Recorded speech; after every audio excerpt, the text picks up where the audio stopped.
So why don't we start with the biggest move of the off-season? It might even be the biggest move in League of Legends ever. I said this in my video. I know people are going to think, wait, isn't though? What about UGI to OMG? It's like, man, no one else gave a fuck about that, and no one knows even the details or can believe the thing's printed. So I think, in my opinion, Perkz not only leaving G2, but going in a massive deal to Cloud9 to another region completely, which itself bucks a pretty big trend in the history of the game.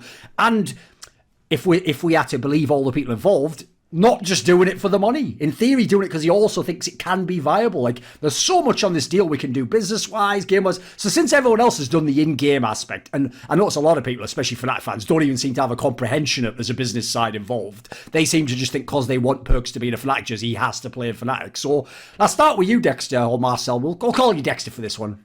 Old habits die hard. So this is the question.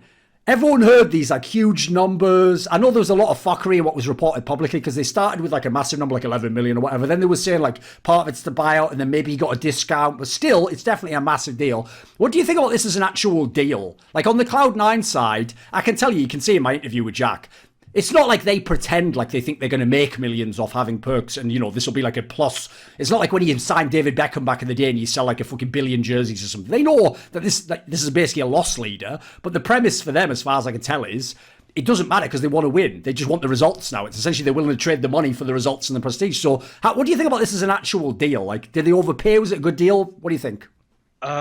Yeah, I mean, obviously this was a pretty record-breaking deal without getting into the details of how much it actually was. But I thought that in the context of just looking at this year, we can't really look at the deal just isolated. We just have to take in the entire history of like the last 7 or 8 years where Cloud9 has been around. And economically wise, they've always been one of the best teams, I think, and one of the cheapest rosters. So in a way, Jack has saved the money from previous years, according to counterparts, and then was able to spend a lot of money for that one signing, right? And I thought it makes a lot of sense because if you look at Perkz, right, what he did for G2, I mean, this is a player that doesn't only bring you something in the game, he transcends, right? Like he's great in the team environment. I think whatever culture he brings to the team is also going to swap over into like the rest of the other games. So I think this is also like a pretty big signing just for the entire org, not only for like the league division itself, if he can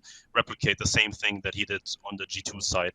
So I do think, yeah, it was a massive deal, obviously, but yeah, it's not the first time that Jack has tried to make like big signings on like the league side, right? I think he mentioned that he tried for caps as well. Yes. There's only a handful of players there where you really spend that kind of money, and I think Perkz was obviously one of the few people. And yeah, for Perkz side, it obviously made sense to do that because if you look at how everything played out in Europe, I mean, you can't go to Fnatic, so what you're gonna do, right? You have to join a team where you feel that you can accomplish the most and go furthest. So I would assume that with Cloud9 now in that context, he actually has a great chance to actually go out of groups, you know, make a top 8 or whatever top 4 if the team really comes together.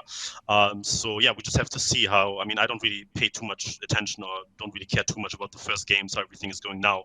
It's more like, okay, when it's crunch time, right? When it's playoffs, can we actually see what the team can do in like summer split when they qualify for Worlds, and then what they actually do in the group phase. So that's for me the more interesting. You don't make a signing to just win North America, right? The clear goal of this is to make a deep run into the Worlds bracket. So yeah. What do you think, Rich? Yeah, I think to Dexter's point when he says there's only a couple of players you would do a move like this for, I completely agree, but I would actually shift the onus a little bit onto the style of player as well. It's not just about how good they are. And I actually think if I was in Jack's position, I would much rather do this move for Perkz than a player like Caps, simply because if you're going to sign a player of this ilk for this kind of money, you need to be signing intangibles as well. Yes. It's not just about how good is the player. Like, we can all agree that Caps is probably at least a top 5 mid laner in the world, maybe higher. But what does he actually bring to the team outside of his incredibly high skill level, right? Whereas Perkz, obviously we can never truly know just how impactful he is in his intangibles, but we for sure have more than a big enough sample size to know that it exists in a significant capacity at the very least. So I think signing someone like Perkz, if you're going to make a huge money move, in the West is probably the best player you can sign for that amount of money if you want someone who's going to change the whole look of your team and the potential prospects of how far you can go on an international level, for example. Someone who's been there a million times before, someone who's a very good player, just skill-wise, so you know he's going to hold his own. As I agree with Marcel as well, that I don't care about week one. It's really whatever. I'd be, it'd just be a bonus if he happened to play well. I really don't care. But going forward, you know he's a very good mid laner. You also know he has a huge say in how the game is played. And he's also one of the main people who created part of this G2 identity of like doing things on the fly, right? Like everyone goes into a game that, with a game plan that they worked out somewhat with their coach or their draft or whatever. But the main thing that G2 is famous for, these sort of ad hoc skirmishes that they just decide to do and think, hey, I'm pretty sure we can win this random situation that we've never pre-planned for. A lot of that was Perkz. So I think it's a great signing. Economically, I think it's like one of these things where as long as, this might sound a bit weird, but as long as you know that financially it was a bad decision and you do it anyway, and you're justifying that by, the in-game decision and the bigger picture decision, I think it was actually okay. Like, I think the two are symbiotic. I don't think it's just as simple as this is bad because he paid X amount of money. Of course, financially, in a vacuum, it's a bad move, right? Because any move in League of Legends or any single move in League of Legends that's costs upwards of however many millions is a bad move categorically. Yes. But in terms of what you want to do in the long term or whatever, so far as you would ever do a move like this financially, I think it's a great move. Yes, I think that last point as well is also key because people have to think of it this way. And in the sense, by the way, that this is how the org owners are thinking, especially in NA. They're viewing the LCS slot as an asset that they think will over time accrue more value. Like they think the slot that they bought for 10 million will one day be worth 50 million, 100 million. Obviously, if it becomes like a massive sport, like the dream is a billion, like an NBA franchise or something.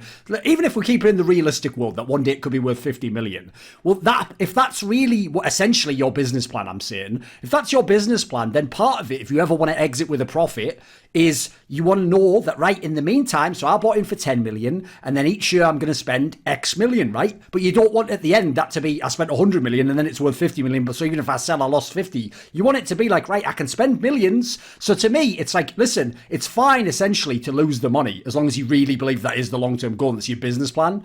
But the key thing is, like you're saying, when you take however much you're going to spend each year, like I say, you can't just spend everything. So you want to be very selective about when you do spend the millions. And I think actually, like Dexter said, I think Cloud9's probably done the best job of anyone I've seen. If everyone knew how much, because think about it, right? They had the original 5 players for a long time, 2 full years, like 4 or 5 splits or something. Then later on, you brought in a bunch of rookies many, many times over, or you got people in certain cases. I would even speculate some of the big names they've had have had discounts. Like I doubt Sven was like the maximum amount when they bought in on him. Obviously, they got Incarnation later, Jensen basically for very little because it was so basically of all the orgs, they're probably the one that's min-maxed versus the results. Maybe the best, might even be the best in the entire West if you look at how the others have sort of splurged that much earlier. So first of all, on the business side, I think it makes sense, assuming, by the way, you also want to have some success in the meantime. You don't just want to hold position as like the third best team and then get to the 50 million valuation. You want to also win some championships as well. And, like you were alluding to before, bring complementary value to the other teams in your org, make yourself a championship org. These things matter. But for me, on the player side, I think you guys have nailed it.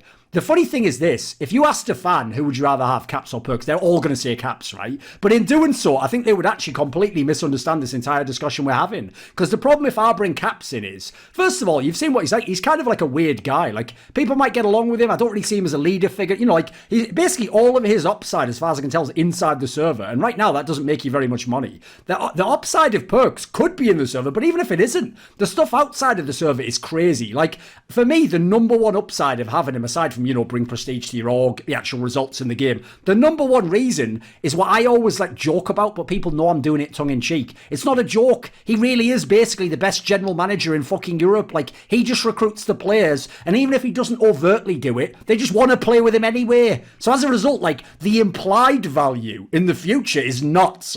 That might even get you the next superstar rookie. That could be Caps before it's Caps, or that might get you just the next big talent. They might even come for a discount to play with him. So there's even ways where it's not even just, just a pure sum right now of this moment. It could affect other things in the future. So to me, that's a big, big consideration. You have to take that into account. Like I think that part's crazy. Like people don't seem to realize there are very few players who can really do that. Like maybe Bjergsen was one of them. There's only a handful that people really want to like go play with and would could potentially actually help the business side in that regard.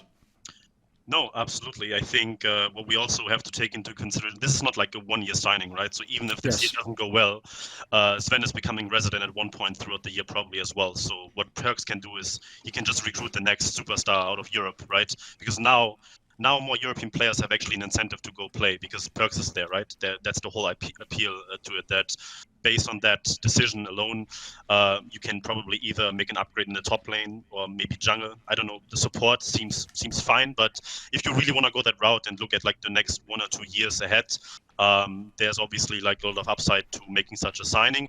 And then if you look at Jack, I mean, he just didn't invest the money and just lost it. Someone like Perkz, even if it doesn't work out in 2 years, right, you can always sell him and the value is still, he can recoup a lot of that money back, which is also something that not a lot of people understand, right? Just based on what he has accomplished so far, makes him so incredibly valuable that, if he decides to sell that contract maybe in 2 years or in 3 years or however, then he's probably recouping some of the millions back, right? That's what I would at least assume, because Luka is still very, very young. He's like 22, he just turned 22. So he probably has another 6, 7, 8 years ahead of him where he can perform at a very, very high level. So yeah, if you look at long term, I think it still makes a lot of sense despite of how expensive this whole thing was. He's someone I think as well that people would be willing to give the benefit of the doubt to if he were to slump at some point. Yes. I think especially because of the intangibles. And again, with someone like Caps, sometimes you might think that the level of success he's going to have is directly linked to, for example, how motivated is this guy to spam solo queue all the time?